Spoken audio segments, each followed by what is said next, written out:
2022ರಲ್ಲಿ ವಿಶ್ವ ಮಟ್ಟದಲ್ಲಿ ಭಾರಿ ಯಶಸ್ಸು ಮತ್ತು ಪ್ರಶಂಸೆ ಗಳಿಸಿದ ಸಿನಿಮಾ ಅಂದ್ರೆ ಅದು ಕಾಂತಾರ. ಅಂದುಕೊಂಡಿರದ ಮಟ್ಟಿಗೆ ಯಶಸ್ಸು ಕೀರ್ತಿಯನ್ನ ತಂದುಕೊಡ್ತು. ಈ ಚಿತ್ರದಲ್ಲಿ ನಟಿ ಸಪ್ತಮಿ ಗೌಡ ನಾಯಕಿಯಾಗಿ ಅಭಿನಯಿಸಿದ್ರು. ಸೂಪರ್ ಹಿಟ್ ಆದ್ಮೇಲೆ ಚಾಪ್ಟರ್ 1 ಸಿನಿಮಾ ಸೆಟ್ ಇರ್ತಾ ಇದೆ. ಈ ಚಿತ್ರದಲ್ಲಿ ರಿಷಬ್ ಶೆಟ್ಟಿ ನಡೆಸೋದು ಖಚಿತವಾಗಿದೆ.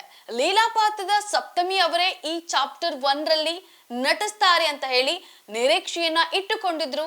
ಆದ್ರೆ ಆ ನಿರೀಕ್ಷೆ ಹುಸಿಯಾಗಿದೆ. ಬೇರೆ ನಾಯಕಿಯ ಆಯ್ಕೆ ಆಗಿದೆ. ಬೇರೆ ನಟಿಯ ಆಯ್ಕೆಯ ಹಿಂದೆ ಸಪ್ತಮಿಯ ಕಾಂಟ್ರವರ್ಸಿಯೇ ಕಾರಣವಾಯ್ತಾ? ಈ ಕುರಿತು ಸಪ್ತಮಿ ಹೇಳಿದ್ದೇನು ಅನ್ನೋದನ್ನ ಹೇಳ್ತೀನಿ. ಮಿಸ್ ಮಾಡದೆ ಪೂರ್ತಿ ವಿಡಿಯೋ ನೋಡಿ. ಕಾಂತಾರ ಚಾಪ್ಟರ್ 1 ಚಿತ್ರವು ಇದೇ ವರ್ಷ ಅಕ್ಟೋಬರ್ 2ರಂದು ವಿಶ್ವಾದ್ಯಂತ ಬಿಡುಗಡೆಯಾಗೋಕೆ ಸಕಲ ತಯಾರಿಯಲ್ಲಿದೆ. ಕಾಂತಾರ ನಾಯಕಿ ಲೀಲಾ ಪಾತ್ರದಲ್ಲಿ ನಟಿಸಿದ ಸಪ್ತಮಿ ಗೌಡ ಕಾಂತಾರ ಚಾಪ್ಟರ್ 1 ಸಿನಿಮಾದಲ್ಲಿ ನಟಿಸಲ್ಲ ಅಂತ ಹೇಳಿ ಸ್ಪಷ್ಟನೆಯನ್ನ ನೀಡಿದ್ದಾರೆ. ನಾನು ನಟಿಸ್ತಾ ಇಲ್ಲ, ಆ ಪಾತ್ರಕ್ಕೆ ಬೇರೆಯವರು ಬಂದಿದ್ದಾರೆ, ಈಗ ಸಿದ್ಧವಾಗ್ತಿರೋದು ಪ್ರೀಕ್ವೆಲ್, ಆ ಪಾತ್ರವೇ ಇಲ್ಲ ಎಂದಾಗ ನಾನು ನಟಿಸೋದು ಹೇಗೆ ಅಂತ ಹೇಳಿ ಸಪ್ತಮಿ ಗೌಡ ಹೇಳಿದ್ದಾರೆ. ನನಗೆ ಏನೇ ಸಿಕ್ಕಿದ್ರು ಅದು ಕಾಂತಾರದಿಂದ. ಸಿನಿಮಾ ರಿಲೀಸ್ ಆಗಿ 2 ವರ್ಷ ಕಳೆದ್ರು ಈಗಲೂ ಅದರ ಬಗ್ಗೆ ಎಲ್ಲರೂ ಮಾತನಾಡ್ತಿದ್ದಾರೆ ಅಂತ ಹೇಳಿ ನಟಿ ಸಪ್ತಮಿ ಗೌಡ ಅವರು ಹೇಳಿದ್ದಾರೆ. ಇದೀಗ ಹೊಂಬಾಳೆ ಫಿಲ್ಮ್ಸ್ ನಿರ್ಮಾಣದ ರಿಷಬ್ ಶೆಟ್ಟಿ ನಿರ್ದೇಶಿಸಿರುವ ಬಹು ನಿರೀಕ್ಷಿತ ಕಾಂತಾರ ಚಾಪ್ಟರ್ 1 ಚಿತ್ರದಲ್ಲಿ ಕನಕವತಿ ಪಾತ್ರದ ಪೋಸ್ಟರ್ ರಿಲೀಸ್ ಆಗಿದೆ. ವರ ಮಹಾಲಕ್ಷ್ಮಿ ಹಬ್ಬದ ಶುಭ ದಿನದಂದು ಚಿತ್ರತಂಡವು ಅವರ ಮೊದಲ ನೋಟವನ್ನ ಅನಾವರಣಗೊಳಿಸಿದೆ. ಈ ಹಿಂದೆ ನಾಯಕ ನಟ ರಿಷಬ್ ಶೆಟ್ಟಿ ಅವರ ಹುಟ್ಟು ಹಬ್ಬದಂದು ಬಿಡುಗಡೆಯಾಗಿದ್ದಂತಹ ಅವರ ಫಸ್ಟ್ ಲುಕ್ ಮತ್ತು ನಂತರ ಬಂದಂತಹ ಶೂಟಿಂಗ್ ಮುಕ್ತಾಯದ ವಿಡಿಯೋಗಳು ಈಗಾಗಲೇ ಭಾರಿ ಕುತೂಹಲವನ್ನ ಮೂಡಿಸಿದೆ.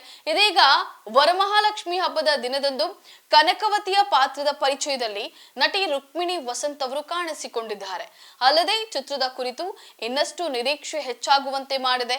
ಕಾಂತಾರ ಚಾಪ್ಟರ್ 1 ಚಿತ್ರದಲ್ಲಿ ಸಪ್ತಮಿ ಗೌಡ ನಟಿಸ್ತಿಲ್ಲ ಅಂತ ಹೇಳಿ ಗೊತ್ತಾದ್ಮೇಲೆ ನಾಯಕಿ ಯಾರು ಎಂಬ ಬಗ್ಗೆ ಸಾಕಷ್ಟು ಚರ್ಚೆಗಳು ನಡೆದಿದ್ವು. ಈ ಪ್ರಶ್ನೆಗೆ ಕೊನೆಗೂ ಉತ್ತರ ಸಿಕ್ಕಂತೆ ಆಗಿದೆ.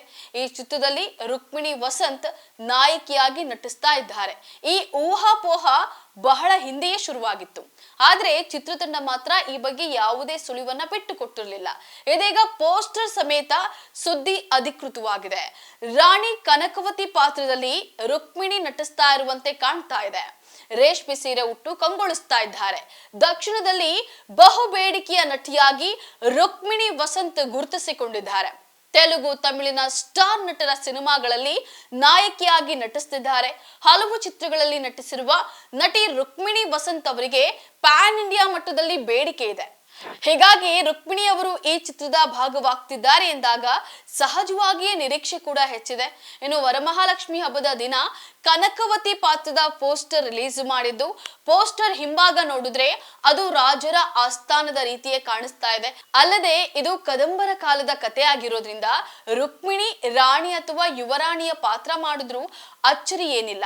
ಇನ್ನು ಚಿತ್ರದಲ್ಲಿನ ಅದ್ಭುತ ದೃಶ್ಯ ವೈಭವಕ್ಕೆ ಅರವಿಂದ್ ಎಸ್ ಕಶ್ಯಪ್ ಅವರ ಛಾಯಾಗ್ರಹಣ ಮತ್ತು ಬಿ ಅಜನೀಶ್ ಲೋಕನಾಥ್ ಅವರ ಸಂಗೀತ ಜೀವವನ್ನ ತುಂಬಲಿದೆ.